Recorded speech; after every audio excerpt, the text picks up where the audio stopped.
মোবাইলের এই আসক্তি একদিন ফকির বানায় দিবে। একদিন ঘুম থেকে জেগে দেখবা তোমার কিছুই নাই, কিন্তু তোমার গুনাহগুলো রয়ে গেছে। একদিন হারামগুলো সব রয়ে গেছে। এটা হলো বাস্তবতা, এটা হলো বাস্তবতা। আল্লাহ তাআলা আমাদের প্রত্যেককে হেফাজত করেন। সবাই মিলে হাতে ধরা যতজনের মোবাইল এগুলো বন্ধ করে ফেলতে হবে। এটা আমার আদেশ, অনুরোধ না, এটা আমার সরাসরি আদেশ। এই মোবাইল হাতে ধরে ভিডিও বা রেকর্ড করা যাবে না, আমি নিষেধ করলাম। এরপরে আমি ধমক দেব এবং আপনি উঠে যাইতে হবে। এই জন্য দয়া করে, আবার নিজ দায়িত্বে উঠে গেলেও আপত্তি নেই, নিজে উঠে চলে গেলে আমার কোনো সমস্যা নেই। ব্যক্তিগতভাবে এটা কোনো নির্বাচনী জনসভা না, আমি কোনো প্রার্থী না, আমার কোনো মার্কা নাই। অতএব সংখ্যা এখানে আমার কাছে কোনো বিবেচ্য বিষয় নয়। একজন হলেও সমান গুরুত্ব, 1 লক্ষ হলেও সমান গুরুত্ব। কাজে কোনো সমস্যা নেই, কোনো অসুবিধা নেই। কমের জন্য বলাও শরীয়তের আদেশ, বেশির জন্য বলাও শরীয়তের আদেশ। নবীজি সাল্লাল্লাহু আলাইহি ওয়াসাল্লাম একজনকেও কালেমার দাওয়াত দিছেন, আবার 1.25 লক্ষ সাহাবীর সামনেও আল্লাহর কথা বলছেন। কাজে দুইটারই কি আছে? দলিল আছে, কোনো অসুবিধা নেই। কাজে কম বা বেশি কোনো বিষয় না। সমস্যা কি হয়? মোবাইলে হাতে ধরে মোবাইল রেকর্ড করলে দিল জমে না, মানে কলিজায় বসে না। মোবাইলে জমা হয়, দিলে জমে না। আর এটা একেবারে লিখে রাখবেন ছেলেরা, তোমরাও মনে রাখবা, যদি কোনোদিন আল্লাহ হায়াত দেয় তো ইনশাআল্লাহ আমার নাম মনে পড়বে। এই ফেসবুক, এই ইউটিউব, এই প্রযুক্তি এটা থাকবে না। কিন্তু এর দ্বারা যে গুনাহগুলো হচ্ছে এগুলা নিয়েই হাসরের ময়দানে দাঁড়াইতে হবে। ফিতাওয়ালা ক্যাসেট এখন আর নাই, কিন্তু ওই ক্যাসেটে যে সমস্ত মহিলাদের গান জমা ছিল, ওনারা এখন তো ওই গান শোনার কেউ নাই, ফিতা ক্যাসেটে নাই, কিন্তু গুনাহগুলো রয়ে গেছে, গুনাহগুলো রয়ে গেছে। ওই বাদ্য, ওই ড্যান্স, সিডি ক্যাসেটে যেগুলো ছিল চ্যাপ্টা চ্যাপ্টা, সেগুলো এখন আর নাই। কিন্তু ওই নায়িকাদের নাচ, ওই নর্তকীদের নাচ, ওই গুনাহগুলো এগুলা রয়ে গেছে। এগুলো আমল নামার মধ্যে আছে কিনা বলেন?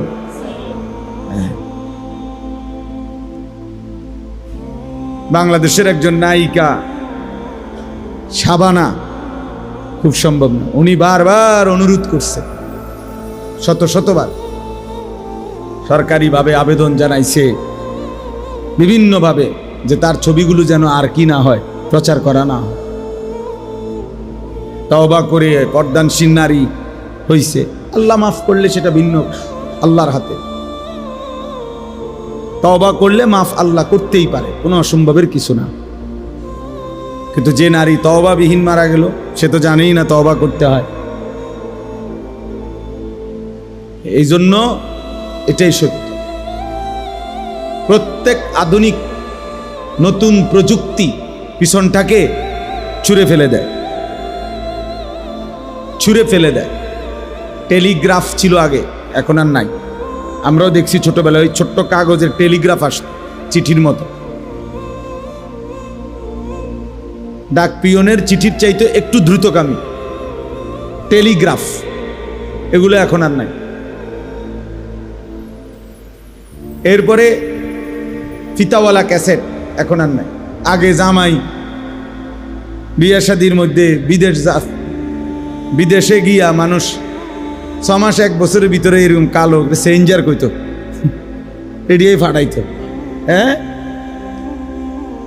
সেঞ্জার ফাটাইতো আগে, মেড ইন জাপান, বুঝছেন? ওই এখন আর এগুলা নাই। চ্যাপ্টা চ্যাপ্টা সিডি, এগুলো এখন আর নেই।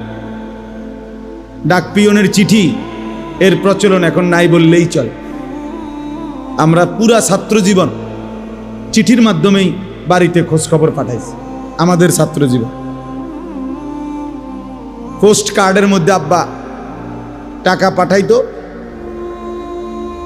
মানি অর্ডার, তো একটা ছোট্ট কাগজের মধ্যে নিচে দিয়ে ক্ষুদ্র জায়গা ছিল লেখার, এটার মধ্যে আব্বা লিখে দিত, আনিস 300 টাকা পাঠাইলাম, পাইয়াছি, ফিরতি চিঠির মাধ্যমে জানাইস বা জানাইও, খালাস।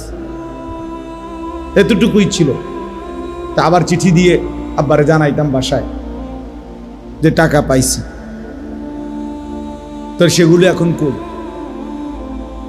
তাহলে আমার বয়স হলো 44 বছর। 1981 সনে আমার জন্ম। তাহলে 44 বছরের প্রথম 10 বছর বাদ দেন, ওই সময় আমি কিছু বুঝি নাই, ধরে নিলাম। তাহলে পরবর্তী 34 বছরের ভিতরে মাত্র আমার চোখে দেখা এতগুলো প্রযুক্তি যেগুলো ছিল আমি দেখছি, তো সেগুলো এখন নাই। তাহলে আগামী 40 বছরের ভিতরে এই প্রজন্মেরও অনেক কিছু যারা এখন দেখছে থাকবেন, বুঝেন নাই? কিন্তু গুণাগুলো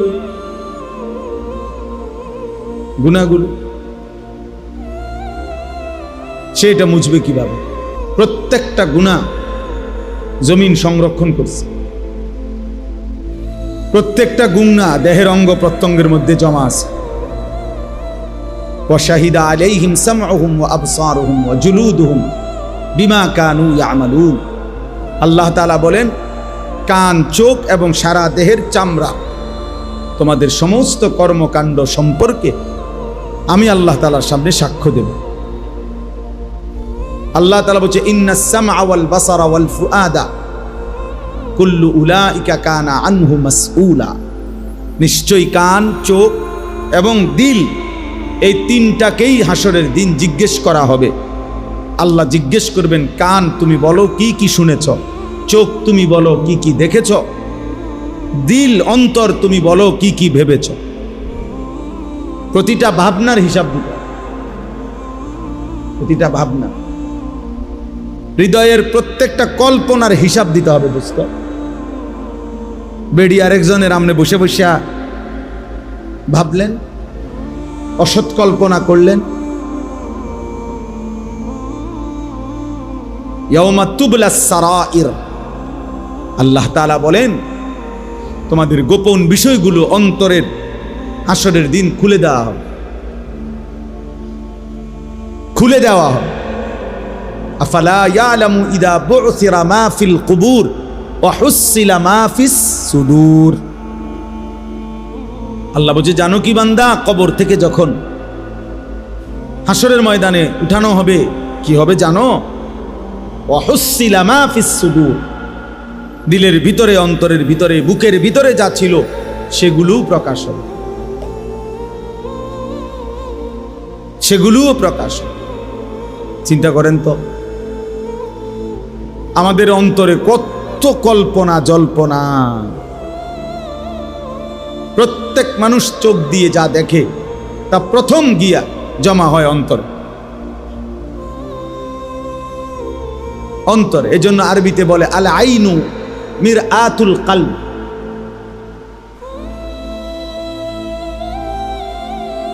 ও ইমরান ভাই, আল আইনু মিরআতুল কলব, চোখ হৃদয়ের আয়না। চোখ মূলত কিসের আয়না? আরবি প্রবাদ, হৃদয়ের আয়না। চোখ প্রথম কালেক্ট করে, হৃদয়ে এসে জমা হয়। এরপরে এই হৃদয় থেকে যাবতীয় প্ল্যান প্রোগ্রাম, সামনে কি আগাবে না না আগাবে, এই নারী আরো দেখবে কিনা না দেখবে, এই নারীরে ভালোবাসবে কিনা, তার পিছনে পিছনে গুড়গুড় করবে কিনা, আরো কত রকমের অসৎ কি কি হইতে পারে, পুরা প্ল্যানিংটা এরপরে দিলে বসে বসে করতে থাকে। আগে চোখ তথ্য সংগ্রহ করে, এরপরে অন্তর প্ল্যানিং সাজায়, প্ল্যানিং সাজায়।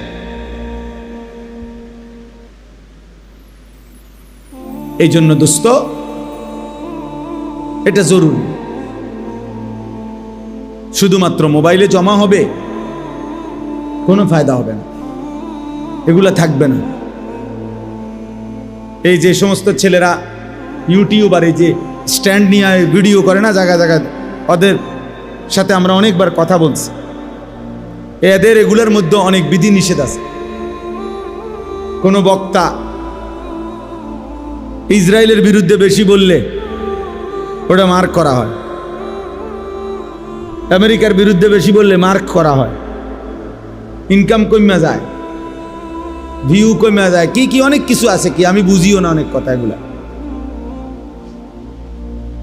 বুঝছেন? অর্থাৎ যত কিছুই বলি আমরা, ফেসবুক বলেন আর ইউটিউব বলেন, এটা নিয়ন্ত্রণ তো ইহুদিদের হাতে। শতভাগ নিয়ন্ত্রণ কার হাতে?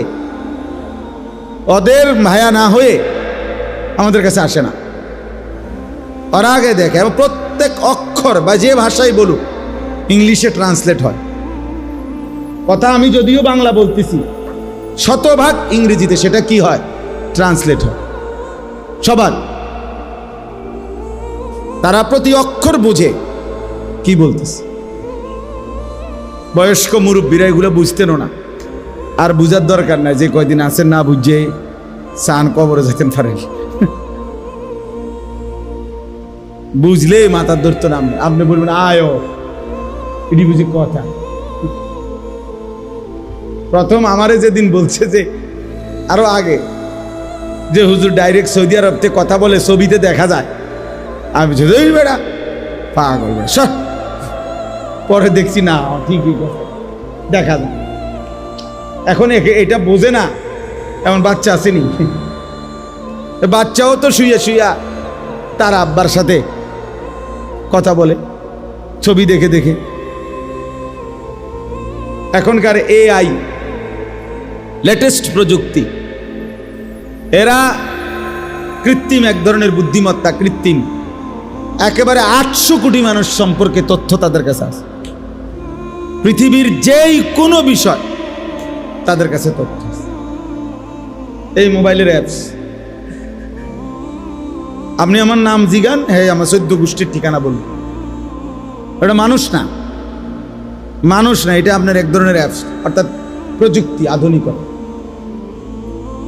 তাইলে বোঝা গেল প্রতি মুহূর্তে নিত্য নতুন আধুনিকতা, প্রযুক্তি আসতেছে। কোরআনুল কারীমের মধ্যে আল্লাহ তাআলা বলছে, ওয়ায়াখলুকুকুম মা লা তা'লামুন ওয়াল খাইলা ওয়াল বিগালা ওয়াল হামিরা লিতারকাবুহা ওয়া যিনা ওয়ায়াখলুকুকুম মা লা তা'লামুন। আশ্চর্য আয়াত এটা। আল্লাহ তাআলা বলেন, ঘোড়া, গাধা, খচ্চর, এগুলো আমি আল্লাহ তাআলা এখন তোমাদের যানবাহন হিসাবে, চড়ার জন্য সৌন্দর্যের উপকরণ হিসাবে দিলাম। যেমন একজন লোকের একটা প্রাইভেট কার, এটা একটা সৌন্দর্যময় জিনিস, তার একটা বাহন। আল্লাহ বলেন, এখন আমি তোমাদেরকে চড়বার জন্য গাধা, ঘোড়া, খচ্চর দিলাম। তবে শোনো, এখানে শেষ না। ওয়ায়াখলুকুকুম, আল্লাহ তোমাদের জন্য সৃষ্টি করতে থাকবেন মা লা তা'লামুন, যা তোমরা জানো না, সামনে আস্তে আস্তে বাড়তে থাকবে। ওয়ায়াখলুকু মা লা তা'লামুন, এবং তিনি সৃষ্টি করবেন ওই জিনিসগুলো যা তোমরা কি এখন জানো। তাইলে সেই গাধা, ঘোড়া, খচ্চর আধুনিক হইতে হইতে হইতে হইতে এখন কত অত্যাধুনিক যানবাহন, অত্যাধুনিক যানবাহন। আমরা যুগ যুগ ধরে, এক সময় ছিল হজে যাইতো আল্লাহর বান্দারা, আজ থেকে 50 বছর 100 বছর আগে, যে পানির জাহাজে করে জীবনের তরে গ্রাম সকলের থেকে দোয়া দায়িক নিয়া, সমস্ত লেনদেন ক্লিয়ার করে, মাপসাপ নিয়া, এরপরেই কি যাইতো আল্লাহর ঘরে হজে যাইতো। মানে আর কোনোদিন ফিরবে কিনা তার কোনো নিশ্চয়তা নাই। 6 মাস 1 বছর পরে আল্লাহ আনাইলে আবার কি আসতো, ফেরত আসতো। এখন ফজরের নামাজ বাংলাদেশে পড়লে জোহরের নামাজ হারাম শরীফে গিয়া পড়ে। 6 ঘন্টায় বিমান ফ্লাইং হইলে ঢাকা এয়ারপোর্ট থেকে জিদ্দা 6 ঘন্টা পরে নাম, মাত্র 6 ঘন্টা। তাইলে বলে, যাই হোক, আমার বলার উদ্দেশ্য হলো, প্রিয় ভাই নওজোয়ান, মোবাইলের এই আসক্তি একদিন ফকির বানায় দিবে। একদিন ঘুম থেকে জেগে দেখবা তোমার কিছুই নাই, কিন্তু তোমার গুনাহগুলো রয়ে গেছে। একদিন হারামগুলো সব রয়ে গেছে। এটা হলো বাস্তবতা, এটা হলো বাস্তবতা। আল্লাহ তাআলা আমাদের প্রত্যেককে হেফাজত করেন।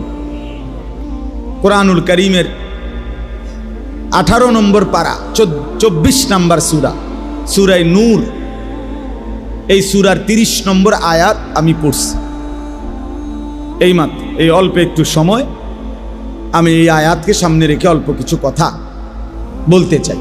আল্লাহ তাআলা আমাদেরকে তৌফিক দান করেন। প্রথম যে কথাটা বুঝতে হবে, এক মানুষের জন্য আল্লাহ তাআলার দেওয়া সর্বশ্রেষ্ঠ নিয়ামত হলো ঈমান। কালেমা লা ইলাহা ইল্লাল্লাহ মুহাম্মাদুর রাসূলুল্লাহ সাল্লাল্লাহু আলাইহি ওয়াসাল্লাম। এই গোটা সৃষ্টি জগতের সব কিছু আল্লাহর দেওয়া নিয়ামত, তন্মধ্যে সর্বশ্রেষ্ঠ নিয়ামত, পরিপূর্ণ নিয়ামত ঈমান। কোরআনুল কারীমের মধ্যে আছে, ওয়া আসবাগা আলাইকুম নিআমাহু যাহিরাতাম ওয়া বাতিনা। আল্লাহ তাআলা বলেন, তিনি তোমাদের উপরে তার নিয়ামত সমূহ প্রকাশ্য এবং গোপন সমস্ত নিয়ামত সমূহ আসবাগা পরিপূর্ণ করেছেন। ইসবাগ মানে পূর্ণ করা। তো তাফসীরের মধ্যে আছে, কোন বান্দার উপরে আল্লাহর নিয়ামত পরিপূর্ণ হয় কখন? যখন 4 তলার 7 ডালাই শেষ হয়। কি বলে? উনি যেটা টার্গেট নিছে 4 তলা বিল্ডিং, এটা যখন পূর্ণ শেষ হয়।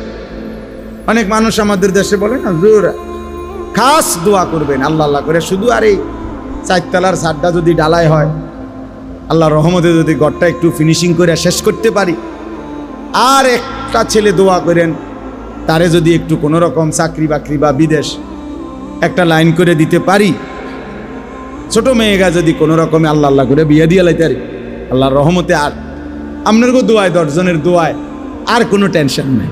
মাশাআল্লাহ, জিন্দিগির মাকসাদ ক্লিয়ার।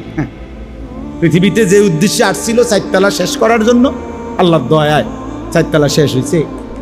দুনিয়ায় আসার মাকসাদ ছিল ছোট ফোলাগা পর্যন্ত বিদেশ পাঠানো, আল্লাহর পাকের দয়ায় ফোলাগাও বিদেশ গেছে, মাইয়াগাও বিয়া দিছে। আল্লাহর মেহেরবানি, পৃথিবীতে আসার উদ্দেশ্য ওনার হাসিল হয়েছে। এখন আর কোনো টেনশন, এখন আর মরলেও কোনো দুঃখ নাই। মরলেই তো ফেরেস্তা আফেল মালটা নাস্তা পানি নিয়ে ফেরেস্তা কবরে বসে রয়েছে, আপনি শুধু মরবেন না, আপনি মরণের জন্য না বসে রয়েছে ফেরেস্তা। এই হলো মুসলমানের হিসাব। এক মুসলমান এটা বললে এর চাইতে বড় আফসোস আর কি হতো? মরে না বুড়া মিয়া, কেন? মনে হয় নাতিকার বউ ছাইয়া যেতে পারতাম না, না টিকতো না বেশি। আফসোস, জীবনের একটা আকাঙ্ক্ষা শেষ। এই নাতিকার বউটা যদি ছাইয়া যেতে পারত, মূল্য আর দুঃখ ছিল না। কারণ উনি জানে কবরে প্রথম প্রশ্ন, আপনার নাতির বোন নাম কি? এটা হলো সুয়াল জবাব প্রথমটা। এই জন্য উনি চাচা মরে না, নাইলে উনি আরো 2-4 বছর আগে মারা যাইত। শুধু নাতির বউগার লেগে মরে না। আফসোস, আমারে বলছি এটা, আমি মিথ্যা বললাম, আমাকে বলছি। বললাম যে এরকম তাড়াহুড়া করতেছেন কেন ছেলের বউয়ের জন্য? ধীরে সুস্থে দেখেন। কয় তার দাদা বিস্তার পড়ে গেছে, এবারটা ওয়াশ নিয়ে আস। আমি আমার যেটা বলছি আর ওয়াশ নিয়ে আস। ওয়াশ নিয়ে আস মানে কি? দা নিঃশ্বাসে নিঃশ্বাসে আর কি ওয়াশ নিয়ে আসে। এ কথা কয় হুজুর, যা আরে নাতিকার বুঝি বউ চাই যেতে কোন রকমে আজরাইল বলে উনি রুহুটা ধরে রাখছে। আস্তাগফিরুল্লাহ, আস্তাগফিরুল্লাহ। এই মুমিনের স্বপ্ন হইতে পারে? এক মুমিনের আখিরি তামান্না এটা হবে। আল্লাহ আমাদেরকে হেফাজত করেন। তাইলে বললাম আল্লাহ তাআলা সবচেয়ে বড় নিয়ামত যেটা দিয়েছেন, আসবাগা বলতাম পূর্ণ নিয়ামত। একজন বিশ্ববিখ্যাত মুফাসসির হযরত আব্দুল্লাহ ইবনে আব্বাস রাদিয়াল্লাহু তাআলা আনহুমার ছাত্র মুজাহিদ ইবনে জবর রাহমাতুল্লাহি আলাইহি, মুজাহিদ জগৎ বিখ্যাত মুফাসসির ছিলেন, তাবিঈ। উনি বলছেন কোন বান্দার উপরে আল্লাহর নিয়ামত পরিপূর্ণ হয় কখন? যখন ওই বান্দা ঈমানের দৌলত লা ইলাহা ইল্লাল্লাহের নিয়ামত যখন পায়, তো তখনই বলা হয় যে আল্লাহ তাআলা তার উপরে নিয়ামত পূর্ণ করেছেন। ঈমানবিহীন গোটা দুনিয়া, আল্লাহবিহীন গোটা দুনিয়া যদি হাজার লক্ষ বারও পায়, সে কিছুই পায় না। আল্লাহকে পেয়ে গোটা দুনিয়া যদি কিছু না পায়, সে কিছুই হারায় নাই। আমার শায়েখ আল্লামা মুফতি মুশতাকুন নবী কাসিম হুজুর এটা বেশি বলে, আল্লাহকে পেয়ে যদি সব হারায়, কিছুই হারায়নি। আল্লাহকে না পেয়ে যদি সব পায়, কিছুই পায় না। মুজাহিদ আজম আল্লামা শামসুল হক ফরিদপুরি রাহমাতুল্লাহ আলাইহি এটা বলতেন, তুমি আল্লাহকে পেয়েছ, সব পেয়েছ, তুমি আল্লাহকে পাওনি, কিছুই পাও। হাকিমুল উম্মত মুজাদ্দিদুল মিল্লাত হযরত মাওলানা শাহ আশরাফ আলী থানভী রাহমাতুল্লাহ আলাইহি আজাল্লে শ্রেষ্ঠতম খলিফা খাজা আজিজুল হাসান মজজুব রাহমাতুল্লাহ আলাইহি বলতেন, জুতু মেরা তু সব মেরা। আল্লাহ যখন আপনি আমার, সবই আমার, আসমানও আমার, জমিনও আমার। अगर एक तो नहीं मेरा तो कोई शाई नहीं मेरा। আপনি আমার নাই নয় তো আমার আর কিছুই নেই। যার আল্লাহ নাই তার কিছুই নেই, যার রব নাই, যার মালিকের সাথে বন্ধন নাই, আল্লাহর সাথে যার বন্ধন নাই, খোদার কসম তার জীবনে কিচ্ছু নেই, তার কিছু নেই। কারামাদিন ইশতাদ্দাত বিহির রিহু ফি ইয়াউমিন আসিফ, আল্লাহ তাআলা বলছেন বেঈমান নাফরমান পাপীর সারা জিন্দেগীর আমল কর্ম আল্লাহ বলছে ওই তুষের মতো, ওই ছাইয়ের মতো, যে ছাই এমন জায়গায় স্তূপ দিছে যে কিছুক্ষণের মধ্যে একটা ঝড়ো বাতাস এসে এই ছাই সব উড়াইয়া ফেলছে, আর একটা ছাইও আর ফিরাইয়া আনার সুযোগ নাই। খোদার কসম আল্লাহ বলেন নাফরমান পাপীর আল্লাহকে বাদ দিয়ে যা করছে, এই আমল, এই মেহনত, এই কর্মকাণ্ড এরকম ছাই যেটা বাতাসে ঝড়ে উড়িয়ে নেয় ওরকম। আমালুহুম কারামাদিন ইশতাদ্দাত বিহির রিহু ফি ইয়াউমিন আসিফ। আরেকটা আয়াত কি? আরেকটা হলো কাসারাবিম বিকিআতিন ইয়াহসাবুহু যামআনু মাআন হাত্তা ইযা জাআহু লাম ইয়াজিদহু শাইআ। আল্লাহ বলে নাফরমান পাপীর সারা জীবনের কর্মকাণ্ড ওই রকম মরিচিকার মতো, যে তৃষ্ণার্ত ব্যক্তি প্রখর রৌদ্রের মধ্যে দূরে তাকে এলে দেখে পানি থই থই করতেছে, যখন পানির কাছে গিয়ে যায় দৌড়াইয়া গিয়া দেখে কিছুই না। কাসারাবিন মরিচিকা,